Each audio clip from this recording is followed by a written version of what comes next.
memanjatkan puji dan syukur kehadirat Allah Subhanahu wa taala, yang mana pada hari ini kita semua masih diberikan kesehatan, nikmat hidup, sehingga kita bisa hadir di ruangan rapat kantor kami UPT PSDKP wilayah 2 yang membawahi perairan Betalis, Meranti dan Siak. Tanpa salawat beriring salam kita sampaikan kepada junjungan kita Nabi besar Muhammad SAW dengan melafazkan Allahumma shalli ala sayyidina Muhammad wa ala ali sayyidina Muhammad. Yang sama-sama kita hormati Pak Heri Mukti, Kepala Bidang Kelautan dan Pengawasan Dinas Kelautan dan Perikanan Provinsi Riau. Yang kami hormati Pak Heldi, Kepala UPT PSDKP wilayah 2. Beliau ini baru 2 minggu ya Pak? Nah, dari itu tanggal 1 September menduduki jabatan Kepala UPT PSDKP wilayah 2. Di sini juga ada Pak Eko. Beliau ini juga baru di sini Bapak. Kebetulan beliau ini sekarang menjabat sebagai Kepala Subak TU UPT PSDKP. Jadi hari ini kami dari Dinas Kelautan dan Perikanan Provinsi Riau kembali mengumpulkan kawan-kawan dari UAS, ada juga dari KMP ya Pak Samsul ya, KMP. Khusus hari ini kita kumpul di kantor karena kami juga ingin mengenalkan Pak Elvi dan Pak Eko ataupun staf yang lainnya yang baru berada di wilayah ini. Beliau ini sebenarnya bukan orang baru Pak. Satu kegiatan yaitu terkait dengan penguatan kelompok masyarakat pengawas khususnya di wilayah kerja Kabupaten Betalis. Oleh karena itu untuk membuka acara ini kepada Pak Elvi, saya dilantik dan diamanahkan sebagai Kepala UPT PSDKP wilayah 2.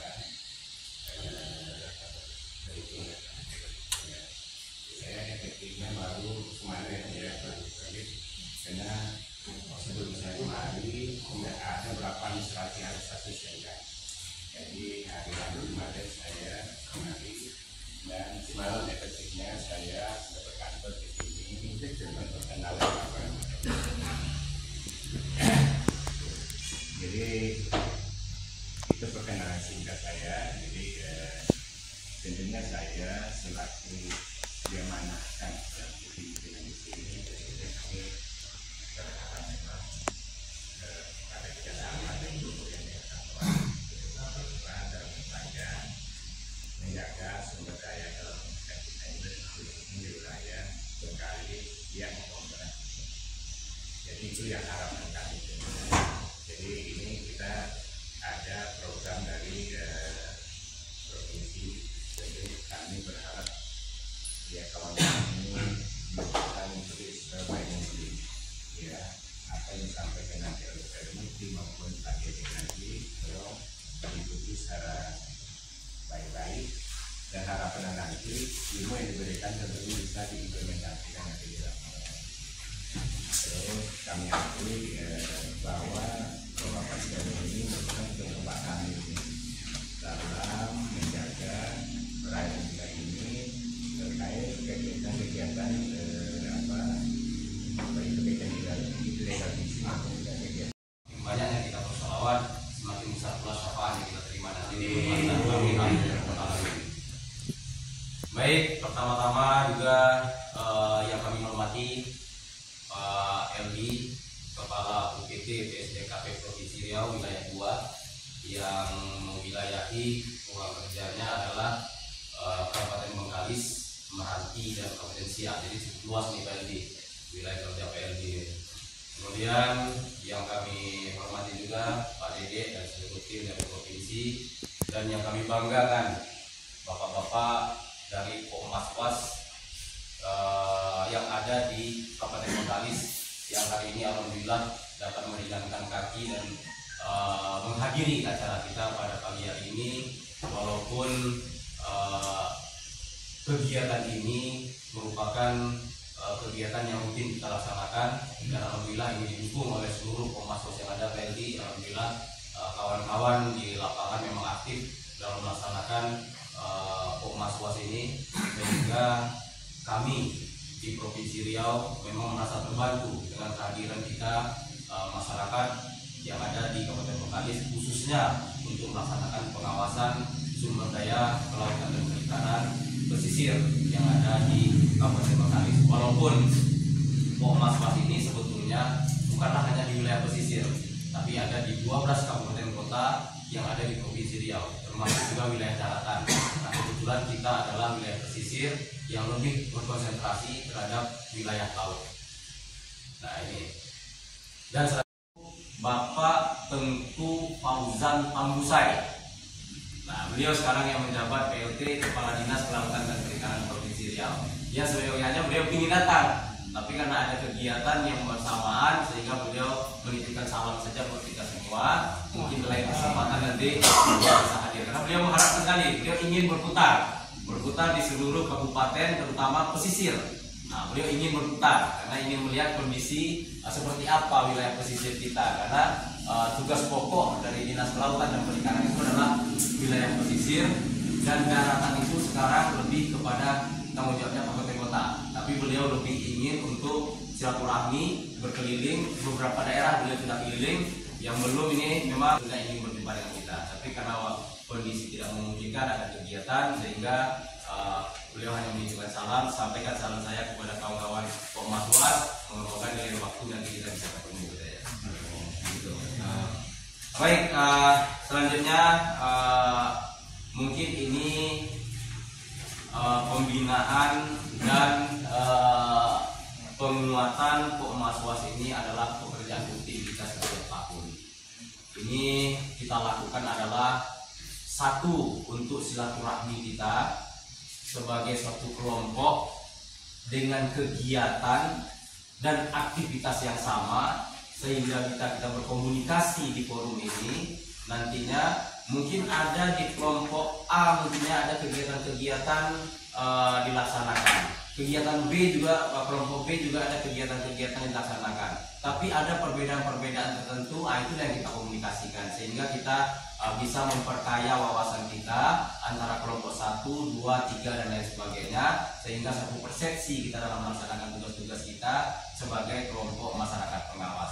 Walaupun Pak Yadi, kelompok masyarakat pengawas ini kita bentuk adalah atas dasar kesadaran sendiri dari kawan-kawan untuk membentuk kelompok, sehingga kelompok ini dijadikan sebagai kelompok yang bertanggung jawab untuk mengawasi aktivitas pengelolaan ataupun pengusahaan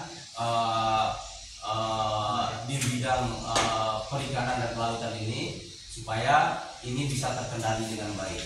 Jadi ini tanpa ada katakanlah gaji, honor dan lain sebagainya. Ini memang sukarela.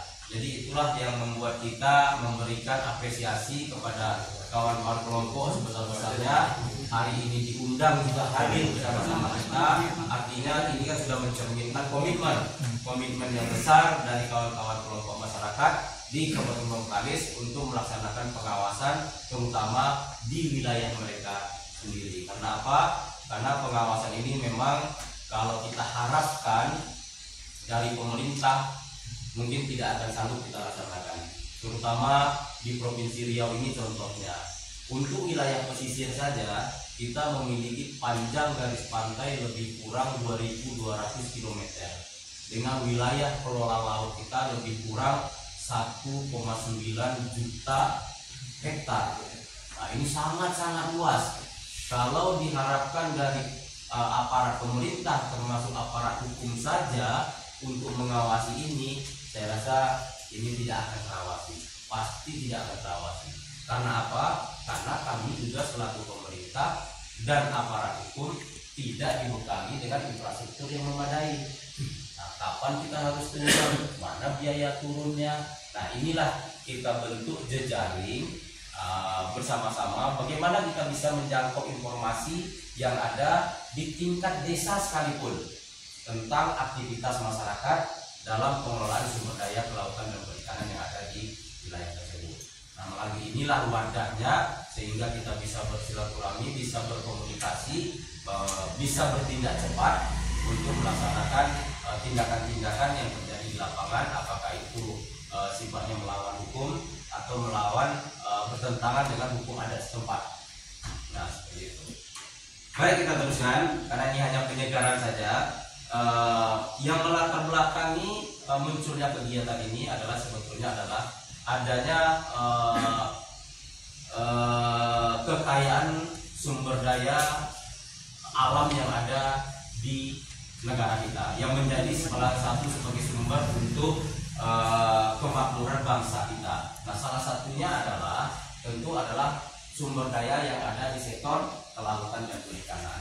Nah, ini mengacu kepada pasal 33 Undang-Undang Dasar Negara Indonesia tahun 45 yang menyatakan bahwa bumi dan air serta seluruh kekayaan yang ada di dalamnya itu adalah milik negara dan dipergunakan sebanyak-banyaknya untuk kepentingan kemakmuran rakyat. Nah, itulah berangkat dari situlah kita. Karena apa? Karena ini menjadi tanggung jawab kita bersama dan menjadi milik rakyat Indonesia secara keseluruhan tanpa terkecuali. Artinya kalau itu milik kita rakyat, tentu ada keterlibatan kita di situ. Kita tidak bisa mengabaikan itu. Kalau kita sudah mengabaikan itu, artinya kita sudah mengabaikan kekayaan kita, tidak kita urus, tidak kita awasi, sehingga tentu ini nanti akan menjadi sesuatu yang tidak berkelanjutan dan efeknya kepada kita sendiri, mempengaruhi terhadap aktivitas ekonomi kita bersama. Apalagi kita masyarakat pesisir, kehidupan kita sangat bergantung kepada sumber daya alam, terutama laut kita dan pesisir kita. Nah, inilah tujuannya, latar belakang mengapa muncul kegiatan ini. Nah, supaya ini bisa berkelanjutan, tentu kita membutuhkan adanya pengelolaan dan pemanfaatan sumber daya perikanan yang bertanggung jawab. Artinya bertanggung jawab di situ adalah bagaimana kita bisa menjaga ataupun memelihara kondisi dari sumber daya kelautan dan perikanan itu dari hal-hal yang tidak sesuai dengan peraturan yang berlaku. Nah, seperti itu. Jadi bagaimana dia bisa berkelanjutan? Nah, itulah tugas kita bersama untuk menjaga agar terutama wilayah pesisir kita, kalaulah wilayah pesisir ini dirusak, terutama ekosistemnya, ini sangat-sangat berpengaruh kepada kita bersama. Seperti yang biasa kami laksanakan, mungkin kami lebih sering berkomunikasi dengan Pak Samsul, Pak Afan, kemudian juga ada yang lain, Pak Mahil. Nah, ini kami sering berkomunikasi. Artinya contoh saja lah misalnya ya, dengan rusaknya mangrove kita di pesisir, ini otomatis sudah mempengaruhi terhadap mata pencarian kita sebagai masyarakat pesisir. Karena dengan habisnya mangrove, dengan hancurnya ekosistem mangrove kita, otomatis mata pencarian kita di wilayah pesisir, terutama kerang, kepiting, udang, dan seluruh ikan-ikan yang lokasi hidupnya itu adalah ekosistem mangrove, otomatis ini sudah tidak ada. Nah, inilah salah satu contoh yang kami sampaikan bagaimana kita bisa menjaga ekosistem ini supaya mata pencarian kita di wilayah kita itu bisa berkelanjutan. Ya, seperti itu. Kemudian tujuan dari pengawasan itu sendiri apa? Nah, ini yang perlu kita pahami kembali, kita ulang-ulang walaupun ini setiap tahun kita sampaikan. Tujuan dari pengawasan itu sendiri adalah terwujudnya ketaatan terhadap peraturan perundangan bidang kelautan dan perikanan. Nah, ini tugas kita bersama. Tugas kawan-kawan di Pokmaswas adalah mensosialisasikan ini terus setiap hari. Mengapa Pokmaswas ini muncul? Karena Pokmaswaslah yang bisa secara rutin terus-menerus kapanpun waktunya melaksanakan sosialisasi kepada masyarakat. Kalau kami nanti datang dari Pekanbaru menunggu lagi waktunya kan, tapi kalau dari masyarakat Pokmaswas sambil jalan saja dia bisa sosialisasi, mampir di kedai, nyampaikan dengan kawan-kawan kita yang lain, oh ini jangan dilakukan, oh ini jangan dilakukan, oh ini tidak boleh dilakukan, dan seperti itu. Jadi itu pentingnya kelompok kita ini mengetahui tentang tentang peraturan. Kalau untuk peraturan biasanya bukan yang kita serahkan ya. Nah, itu sudah ada, tolong itu dibaca kembali untuk mengetahui sejauh mana tugas pokok dan fungsi kita selaku Kommaswas. Walaupun sebetulnya secara prinsip Kommaswas itu hanya memiliki 3 tugas utama, yaitu 3M. Itu saja pedoman. Yang pertama adalah mendengar atau memantau, yang kedua melihat, dan yang ketiga adalah melaporkan. Itu saja. Jangan kita bertindak lain, menangkap, kemudian memproses atau memukul dan lain sebagainya, jangan dilakukan.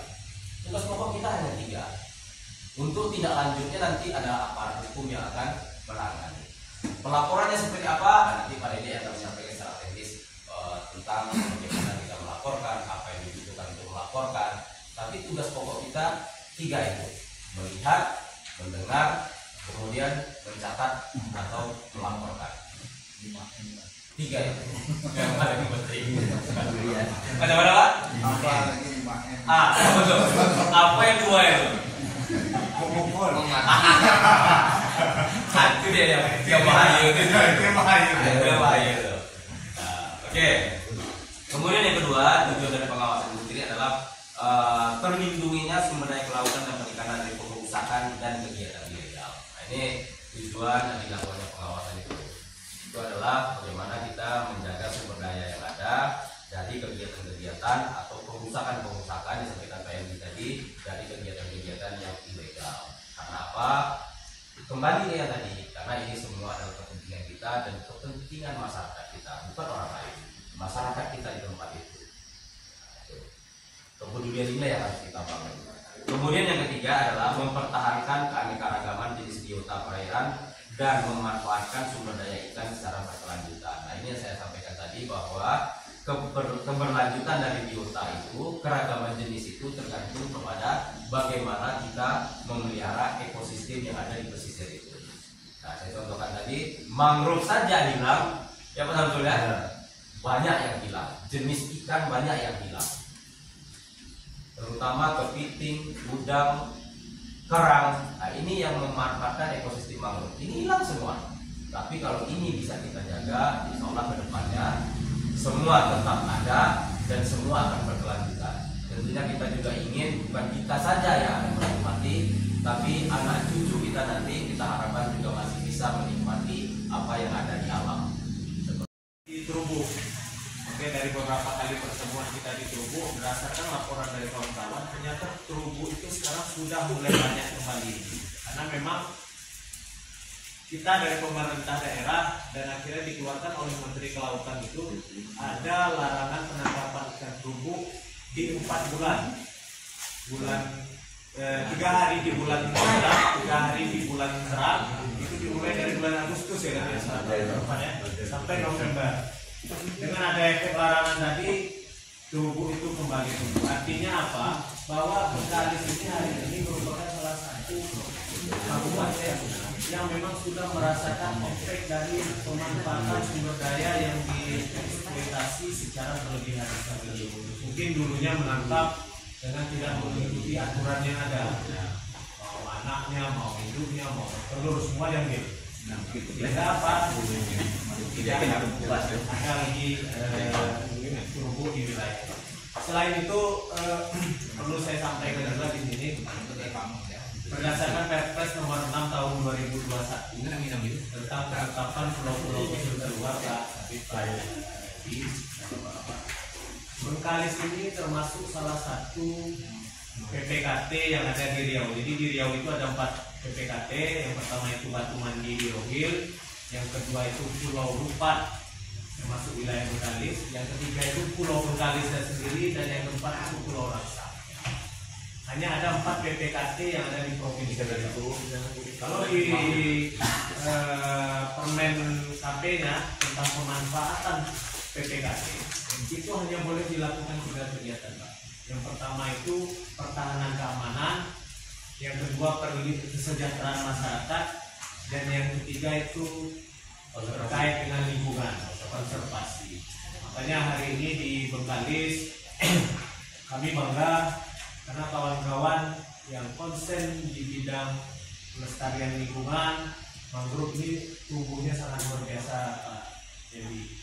Termasuk di tempat Pak Samsul, saya kaget juga ketika beliau menyampaikan bahwa sekarang sudah ada kelompok baru 10, dan hari ini beliau bawa semua nih Pak, kawan dengan kelompok hari ini kita coba kumpulkan Pak sesuai harapan Bapak tadi, Pak Eli sebagai Kepala UPT, biar kita sebagai aparat pemerintah dan masyarakat ini saling sinkron. Oke, tadi Pak Kapit juga cerita seperti di Guansing itu Bapak-bapak, mereka sudah membentuk suatu grup tersendiri untuk kelompok Mas Pak. Ya, nanti kita minta mungkin Pak Eli khusus untuk wilayah Nurhalis mungkin bisa juga dibentuk satu grup ya, sehingga siapa aja kelompok Mas yang ada di Nurhalis ini tergabung dalam grup itu pada karangan. Nah, dan ini juga merupakan salah satu teknik pelaporan. Artinya tanpa Bapak datang ke sini, Bapak mungkin bisa melaporkan langsung di grup itu, kan gitu. Nah, dan di situ